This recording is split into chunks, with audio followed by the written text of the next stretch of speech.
Magandang hapon po sa inyong lahat. Ako po si Virginia Diaz Sabit, taga Pabahay 2000, Muson, San Jose del Monte, Bulacan po. Sinubukan ko po, pasensya na po, Tagalog lang din po.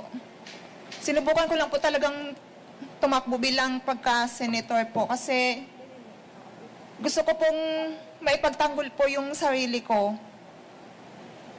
Yung maipaglaban ko po yung karapatan ko po kasi sa ngayon nagpapasalamat ako, nakakarap ako sa media kasi lagi po nila akong ipinagtatabuyan po.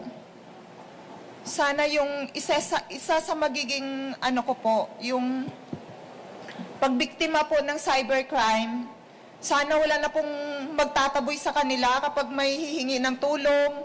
Yung mga gwardiya kahit po walang kasama.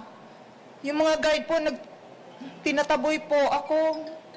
Tapos sinasaktan pag namimilit. Tapos sasabihan ng si Raulo, hindi pa nga nila napapakinggan yung side ko po, yung karapatan ko. Tsaka sana, kaya senator po, sana makaakyat na ako sa office ng senator din po kasi nasa kanila po lahat yung, sa ngayon po ako wala po akong resources para po may panggastos po sa ano ko.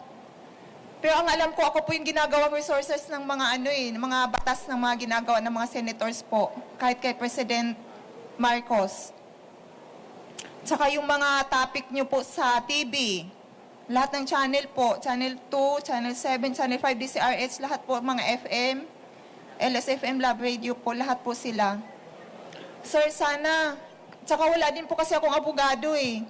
Gusto ko po may pagtanggol yung sarili ko, makuha ko po yung katotohanan, yung karapatan ko po, yung justisya, lahat. Sana ngayon mapakinggan po nila ako ngayon, maging patas po yung batas kasi lagi pong nagdi-dismiss yun. Taga Quezon City Hall po, piskal, lagi nang di-dismiss po sa mga ipinaglalaban ko po. Sir, sana sa inyo po yung mga ebidensya po. Ma'am, tapos na po yung 2 minutes nyo. Sige. Tatanggap na po kayong tanong sa media, ma'am, no? Any question po? Gabriela?